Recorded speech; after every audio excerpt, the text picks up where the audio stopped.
प्यारे बहनों और भाइयों, मेरा नमस्कार स्वीकारो। देखिए, आज हम आपके लिए बता रहे हैं कि सनातन धर्म की परंपरा क्या है। सनातन धर्म में परमात्मा को जो वेद में दे रखा है, हम उसी के अनुसार निराकार माने। ये सब जनता जानती है और सभी धर्म एक मत से पुकार रहे हैं कि परमात्मा निराकार है और जर्रे जर्रे में है और कण कण में है और वो व्यापक है।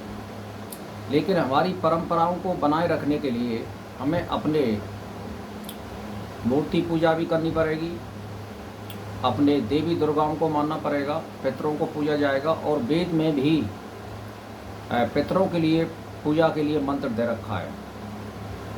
तो क्यों नहीं हम अपने उस स्वरूप को साकार करने के लिए कुछ ना कुछ एक प्रतीक चिन्ह बना लें, जिससे हम उसको पूछ सकते हैं। ये अनपढ़ लोगों के लिए एक विश्वास के लिए दिया गया है, तो इसमें हमें कोई हर्ज नहीं होता है। जैसे थान बना लेना या कोई 2-4 ईंट रख देना या उसका कोई मूर्ति लगा देना, यानी राम कृष्ण हनुमान महादेव देवी दुर्गा ये सब हमारी परंपरा में आते हैं। 11 हमारी परंपरा में आती है, पूर्णमार अमावस्या हमारी परंपरा में आती है। तो परंपरा से हमें इनको मानना चाहिए। लेकिन भारतवर्ष में बहुत सी मिशनरी चल रही हैं जो इस परंपरा को मिटा रही हैं, तो उससे सावधान हो जाना चाहिए। मैं नाम नहीं लेना चाहता हूँ। 4-5 मिशनरी भारत में सक्रिय हैं और उन भोले भाले लोगों को धीरे धीरे करके सनातन धर्म से अलग कर रही हैं, तो उनसे सावधान हो जाना चाहिए। भाई, त्योहारों को एकदम अलग कर रहे हैं वो कि आप किसी को मत पूजिए, कोई देवी देवता नहीं है। देवी देवता नहीं होते तो वेद में 33 प्रकार के जो देवता बताए गए हैं वो किस प्रकार बताए गए हैं, और वेद से परे कोई भी खोज कर नहीं सकता है। हमें उसी के अनुसार चलना पड़ेगा।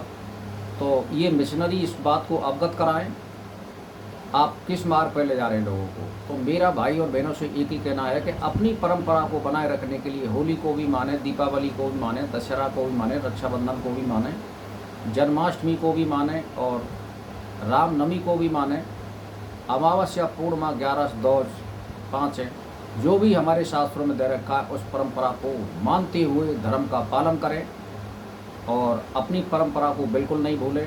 हमारी आदिकाल से चली आ रही है, और अगर हम इसको बनाए रखने में या हम इसको भूल जाते हैं या इसकी अनदेखी करते हैं तो आगे चल के ये हमारा सनातन धर्म खत्म हो जाएगा और हम वर्ण शंकर हो जाएंगे। तो कुल मिला करके गीता में भी संदेश दिया गया है, कृष्ण के द्वारा, राम के द्वारा भी दिया गया है, महादेव जी के द्वारा भी दिया गया है।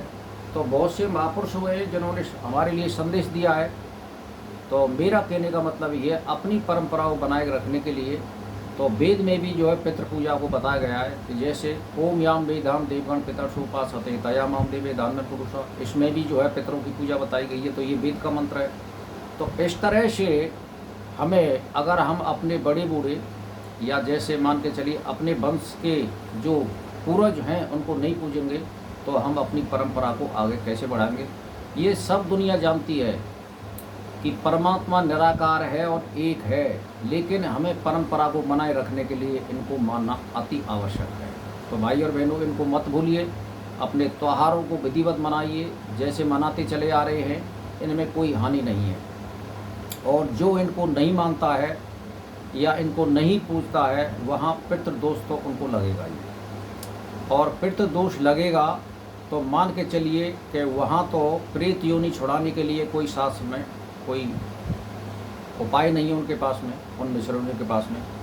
तो ये सनातन धर्म में ही है कि हम उसकी पितृ योनि को छुड़ा सकते हैं। हमारे उदाहरण के तौर पे, जैसे मैं आपके लिए उदाहरण दे दूँ कि बिहार में जो हरिश्चंद्र जी का जो लड़का था रोहित, वो आज भी प्रेत योनि में पड़ा हुआ है। उसको सर्प में इतनी भयभीत हो गया था और वही उनको ध्यान आया और आज भी प्रेत योनि में है। बहुत से ऐसे हैं। तो उन प्रेत योनियों को छुड़ाने के लिए केवल यही है, सुखदेव जी जो भागवत बाँचने आए थे, उसी आधार पर, उसी क्रियाक्रम के अनुसार कि वो अन्न नहीं खाते थे, निराहार रहते थे, तो हमें फलाहार करना चाहिए, ब्रह्मचारी का पालन करना चाहिए और हमें बिना लोभ के सप्ताह बाँचनी चाहिए। पितरों को हमें अगर छुड़ाना है तो उसको आमंत्रित करना चाहिए, उसके नाम से बांस आदि गाड़े जाते हैं, या 1.25 लाख गायत्री का जाप किया जाता है उसके नाम से, या और उसका 10 मास हवन किया जाता है।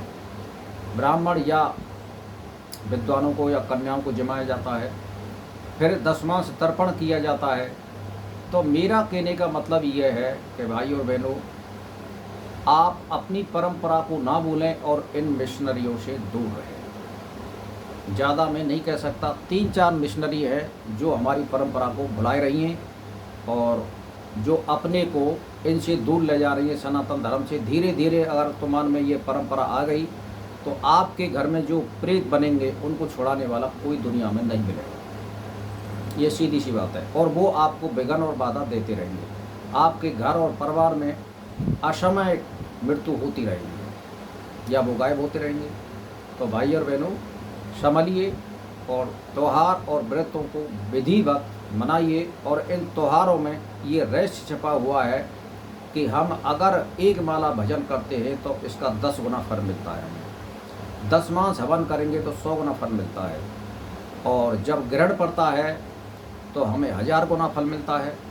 तो ये हमारी परंपरा ऋषि मुनियों ने बनाई है, उसको विधिवत बनाए रखें और विधिवत त्योहारों का पूजन करें और अपने पितरों को याद और स्मरण करिए और पूजन करिए और त्योहारों को खुशी के साथ मनाइए और अपनी परंपरा को बनाए रखिए, किसी दूसरी मिशनरियों के बहकावे में ना आए।